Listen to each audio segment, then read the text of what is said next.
It was more oral. Oral, yes. I like it orally. I like a bit of oral too.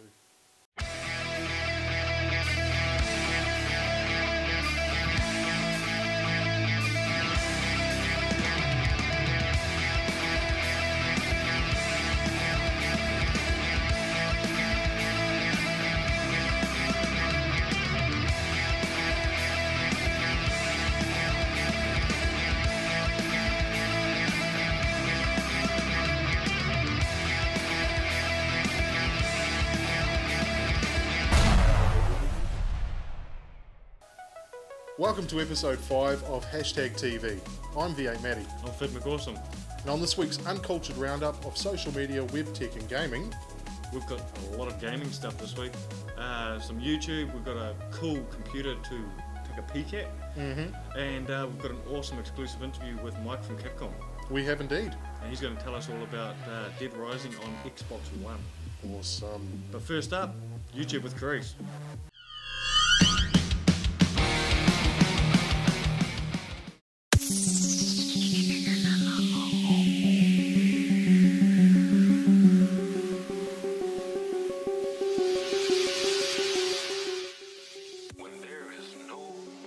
Hey, what's up everybody? This is Dirty Aary with another video for you.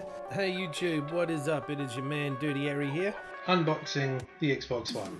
Oh, exciting. I was in a lobby, I wasn't even recording, and this dude, man, he just started going off. And the funniest thing is the reason why he was lagging so bad is because he was in Canada, and obviously I'm on the other side of the world, New Zealand, and he didn't realise that the whole reason behind him having such a bad game was because I was in the lobby. But the multiplayer experience, when I tried to test that, just was not working very well. It would say no, go away, and my NAT was strict.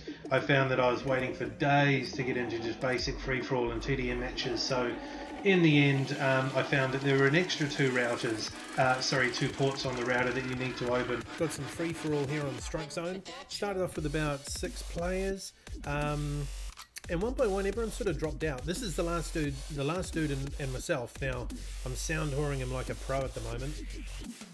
Are you fucking kidding me? You piece of shit! Fucking losing game! Now notice in the lobby leaderboard here, there is one character there, Mega Racer, rank #1. Now this is a free-for-all lobby, so that means that he is the #1 world champ in free-for-all for Call of Duty Ghosts, as well as what he successfully managed to do in Modern Warfare 3.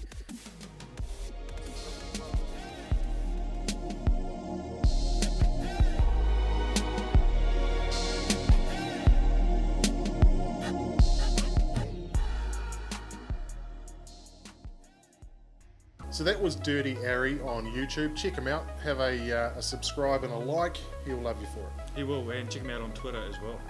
That's right. Yeah, @DirtyAary.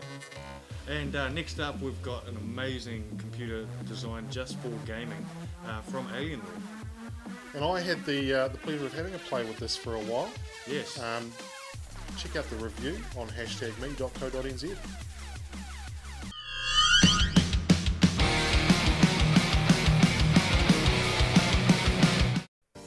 This 18-inch gaming laptop from Alienware is an absolute beast of a machine. Styling is modest, it looks clean yet sophisticated, with fantastic lighting effects that can be tailored to your own personal preference. Inside you'll find the Intel Core i7-4900MQ processor and a staggering 32 gig of RAM. Playing the latest and greatest game titles at the highest settings is a breeze, and the Alienware will happily chew them up. While I was totally blown away by the sheer power, I was also concerned that it is really not a very practical laptop. When you think laptop, you think sleek, light and portable, and this is just none of those things. However, when it comes to performance, many people are happy to trade off some practical aspects. It may not be the wisest, most practical option, but you'll have the power to burn and you'll be the envy of all your gaming friends. So I love that laptop. Same. Very bulky, but a powerhouse. Absolutely amazing performance. And next up, we've got a gamer tag brought to you by bosslevel.co.nz.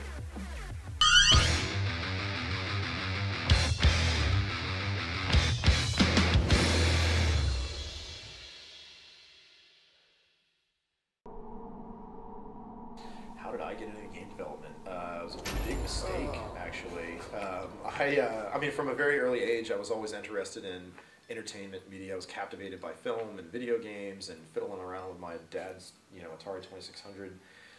And I didn't know, I mean, when I grew up, there was no video game schools. There's no, like, curriculum for, how you learn how to program for video games. And I never felt smart enough to do that anyway. But I always had this sort of personal interest in Japanese, right? And I always wanted to learn Japanese culture and learn the Japanese language. And I ultimately went to film school. I thought I was going to go like try to do movies or TV or something like that. But I also went to study abroad in Tokyo to learn some Japanese, and I kind of stumbled into this internship, which turned into a job, which was localization, and some of their big business was video games, right? So we did video game scripts, we did voice recording, we started working with big publishers in Japan. I mean, I had to translate a few like Canon like photocopier service manuals as well, but I sort of stumbled into that, and that kind of gave me my first hooks into the industry of like how does this business work and how do projects work and like what's the language and how do you do stuff and how do you project manage. And then from localization, I came back to the States and ended up working at Midway for years until they went out of business. And so then that was like big team development experience. And then from there, I went to another Japanese publisher, a smaller publisher called Takaratomi, that made like Naruto fighting games and action games and stuff like that. And so that was like a smaller kind of publisher experience, and then ultimately to Capcom in Tokyo, which is larger, publisher business. So I've kind of seen the industry from just about every angle, so to speak. And now here we are, big Xbox One launch, Dead Rising 3. Story, yes, we haven't talked a whole lot about the story in Dead Rising 3, but it takes place 10 years after Dead Rising 2 in the city of Los Perdidos, in this big kind of Southern California inspired city that's full of zombies. And basically a zombie outbreak has occurred, nobody knows what happened, the military's quarantined the city, and they've said that they can no longer contain the outbreak, and in 6 days they're going to bomb the city. And so you're stuck in the city, you got to find your way out. But as you're trying to work your way out, you meet other survivors, you meet some other crazy people who lost their mind in the outbreak, and start to uncover the secrets behind what happened. But we've also got cameos from previous Dead Risings. We're going to answer some questions and some mysteries from previous Dead Rising games.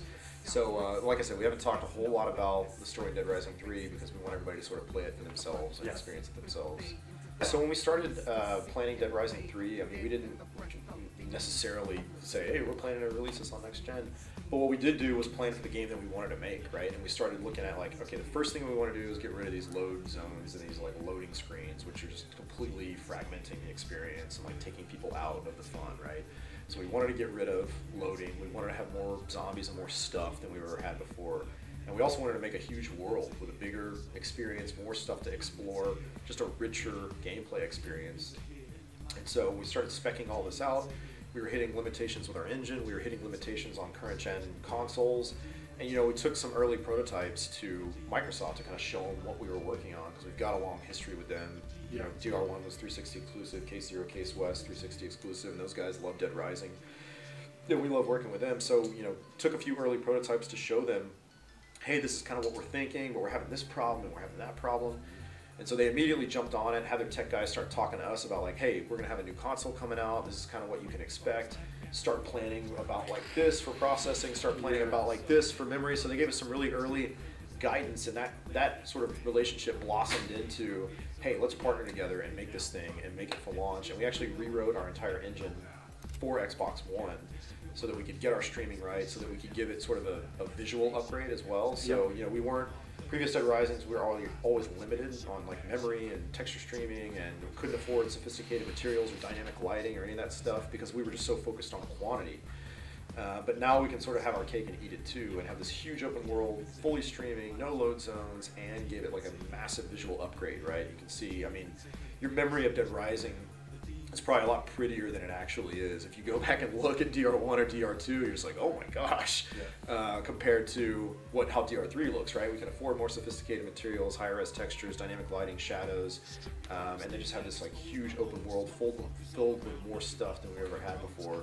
So it's just been a dream come true. Like our dev team is like a kid in a candy store, right? Because it's like you don't have to like put the screws to your artwork and like make it look not as good as it could be, or have to have a loading zone and make the missions different and this kind of stuff. And so we just had a blast working on Xbox One. Thanks to Mike from Capcom for having a chat to us about DeadRising 3. Very cool guy, very cool game. Yes, it was awesome to have a chance to sit down with him and have him tell us firsthand about the development of that game. Now we just need a copy of it so we can have a good play. That would be really nice. Balls in your court, Microsoft. And that is us for another week. That's right. Don't forget to check out bosslevel.co.nz. Use the code hashtag and you can get a discount on all their sweet goodies. Yes, they're awesome. Check them out. And that's us for another week. Make sure you subscribe to us on YouTube and on Citizen TV. And be sure to check out the podcast hashtag radio. And all that is available on hashtagme.co.nz. Yes, it is. Give That's us a like. Yeah. That's us for another week. See you.